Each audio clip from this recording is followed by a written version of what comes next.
蠶豆咧係春末夏初嘅一種豆類，佢可以作為主食，又可以作為副食，仲可以當蔬菜嚟食，其營養價值豐富。不過咧，有啲人食就要小心啲，因為佢可能誘發蠶豆病。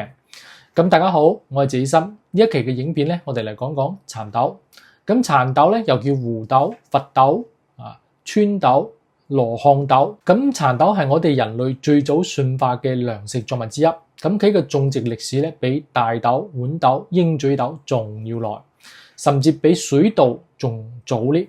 咁考古學家喺以色列喀梅爾山遺址中發現古人食嘅蠶豆，咁經過測定咧，佢嘅距今咧已經有 1.4 萬年啦。唔單止如此，以色列境內仲有多處出土1萬年前嘅蠶豆遺跡。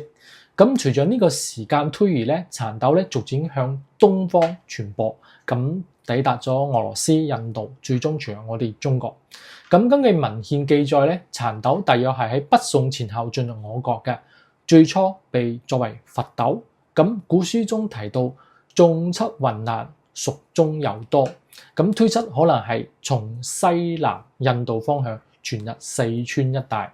咁四川話中佛同埋胡嘅讀音咧比較近，又經過日積月累咧，咁呢個名咧就叫做胡豆啦。咁今嘅《太平御覽》記載咧，蠶豆喺西漢時期咧係隨住張騫出使呢個西域而進入我哋中國噶。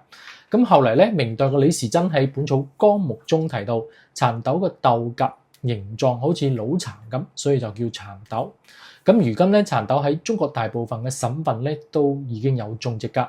咁長江以北地區咧，只要係採用呢個春播，咁長江以南咧就以秋播同埋冬種為主。另外咧，魯迅小說裏邊描寫嘅孔乙己啊，佢每次喺店仔嗰度咧都會叫一聲溫2碗酒，要1碗茴香豆。咁呢種茴香豆咧就係浙江紹興嘅民間小食，都係當地城鄉酒店4季常備嘅下酒小食。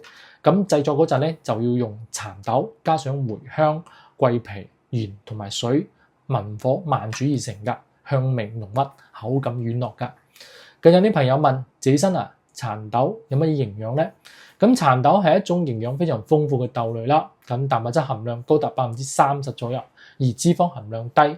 咁對於素食嘅人嚟講咧，佢係補充蛋白質嘅極佳嘅一個選擇。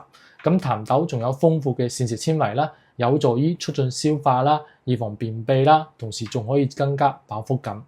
另外咧，蠶豆富含多種維生素同埋礦物質，比如葉酸啦、鉀啦、鎂啦，仲有豐富嘅抗氧化物質，例如多酚類化合物啦，都可以幫助減少自由基對身體嘅傷害。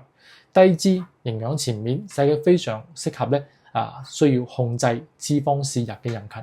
咁不管係鮮蠶豆當蔬菜炒住嚟食，定係乾蠶豆，或者係做五香蠶豆怪味豆或者係臘味豆、油炸蠶豆，或者係做成蠶豆豆醬，都非常美味又健康嘅。不過咧，謝醫生提醒大家，唔係所有人都適合食蠶豆喎，有啲人會出現蠶豆病啦。咁有啲朋友問謝醫生啊，乜嘢係蠶豆病咧？咁蠶豆病咧係一種遺傳性嘅基因缺陷疾病㗎。患者嘅紅細胞裏邊咧就缺乏一種叫做葡萄糖6磷酸脫氫酶，又叫做 G6PD 酶㗎。咁呢就意味着咧，當佢食咗蠶豆或者其他具有強氧化作用嘅食物嘅時候咧，可能會出現溶血性嘅貧血啦。既然係基因遺傳病咧，咁大多數情況下咧都係通過直屬親屬傳俾細路仔㗎。但係咧，好多家長可能會疑惑，自己食咗幾十年嘅蠶豆都冇事，點解細路仔食咗蠶豆就有事咧？其實呢個同 G6PD 基因嘅特性有關㗎。咁 G6PD 佢缺乏嘅人咧，就係一小部分咧就會真正發病嘅啫。而且咧，唔係每次食蠶豆都會發作㗎。如果佢個父母雙方咧都係 G6PD 缺陷嘅攜帶者咧，細路仔咧就有可能患上一個顯性嘅蠶豆病啦。咁父母自己偶爾食蠶豆冇事咧，所以佢可能唔知道自己係攜帶者嚟㗎。另外咧，蠶豆病喺男性中嘅發病咧，明顯高於女性㗎。咁大約90%嘅病例咧係發生喺男性嘅細路仔身上。咁其中咧，大約2%嘅患者咧係3歲以下嘅兒童。咁呢就係因為蠶豆病嘅病因咧就係 G6PD 缺乏。咁佢係屬於一種咧 X 染色體不完全嘅顯性遺傳疾病。咁男仔嘅染色體係一條 X 染色體同埋一條 Y 染色體啊嘛，其中 X 染色體咧係嚟自佢阿媽嘅。咁如果佢阿媽傳俾細路仔佢嘅 X 染色體上面咧係帶有致病基因嘅話咧，咁男仔咧佢自然就有蠶豆病啦。咁換句話嚟講，佢患有 G6PD 缺陷嘅阿媽生嘅細路仔係男仔，咁有50%嘅概率咧，佢係會有呢個病㗎。咁50%係健康嘅。咁如果細路仔咧確診係有蠶豆病嘅，都建議家長咧了解一下蠶豆病嘅典型嘅症狀。萬一咧細路仔發病，可以第一時間判斷而且處理㗎。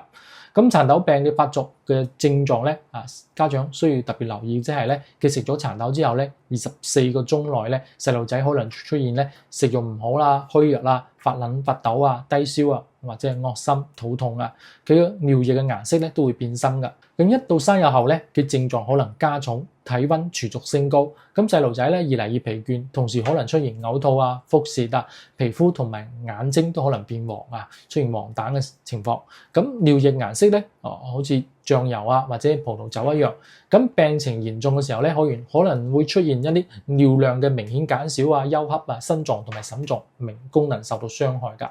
咁嚴重嘅話咧，甚至會缺氧，甚至會出現兩眼固定偏斜。如果係冇及時處理治療嘅話，可能1到2日內咧危及生命㗎。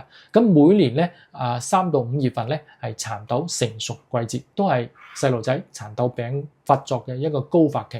咁如果細路仔食咗蠶豆24小時之內出現任何異常症狀咧，家長咧就必須帶呢個細路仔去醫院啦。另外咧需要知嘅就係咧，引起蠶豆病發作嘅因素咧，佢唔止蠶豆嘅。咁氧化性比較強嘅食物啦、含鈉啦，或者薄荷腦成分嘅食品，或者係日用品，或者係有啲可能會導致溶血嘅藥物，都有可能觸發發作㗎。咁中醫認為咧，蠶豆味甘性平，歸脾胃經嘅，佢有一個補中益氣、健脾益胃、清熱利濕嘅功效。咁本草綱目認為咧，蠶豆可以調理脾胃啦，幫助臟腑功能協調啦。比如咧，蠶豆煮成呢啲粥啦，佢有和胃、潤腸、通便嘅作用，對於習慣性便秘嘅人嚟講咧係特別有益㗎。咁蠶豆嘅種皮咧都好有價值嘅，咁被稱之為蠶豆殼或者係蠶豆皮嘅，含有豐富嘅粗蛋白、粗纖維、微量元素同埋氨基酸等等，佢有一個促進消化、益氣健脾嘅作用。炒焦之後咧，泡水飲用咧，仲有呢個利尿消腫。咁對於小便唔好或者係有慢性腎炎嘅患者嚟講咧，可能會有一啲幫助㗎。同時咧，蠶豆殼可富含粗纖維，可以促進胃腸蠕動啦、緩解脹氣啦，同埋食物堆積啲問題，都可以幫助咧產後婦女咧減輕唔舒服㗎。咁所以咧喺食用蠶豆時候咧，將蠶豆皮一齊食用咧，對養生保健其實係有益㗎。另外咧，我哋需要注意就係咧，蠶豆本身嘅質地比較硬㗎，澱粉同埋蛋白質含量比較高。如果我哋唔煮熟就食咧，係好難消化吸收嘅，仲好容易咧喺腸胃腸內咧產生過多嘅氣體，導致我哋咧腹部唔舒服。另外咧，蠶豆唔可以生食，咁煮蠶豆建議先多次浸泡或者係焯水之後再烹煮，而且咧唔好一次食太多，以免脹氣傷脾胃㗎。另外咧，腎病嘅病人咧係唔建議食太多蠶豆㗎。咁腎病嘅飲食咧，主要係低鹽飲食啦、低脂飲食啦，同埋低嘌呤飲食。如果出現腎功能不全咧，仲要求咧低蛋白飲食同埋優質蛋白質飲食㗎。咁首先咧，對於腎病嘅病人嚟講，咁蠶豆中含有嘅蛋白咧，佢唔係太優質嘅蛋白。咁進食嘅蠶豆多咗，可能會擠壓呢個優質蛋白空間。咁呢個係第一個唔可以食蠶豆嘅原因。咁第二咧，對於中重度腎功能不全嘅朋友嚟講咧，佢腎臟嘅排水同埋排毒能力都比較弱。咁蠶豆中含有個鉀比較多，咁多嘅鉀進入我哋人體咧，以後咧如果唔及時咁排出咧，就可能會出現咧高鉀血症，甚至會出現心率減慢、心率失常或者係心臟驟停咁猝死嘅情況。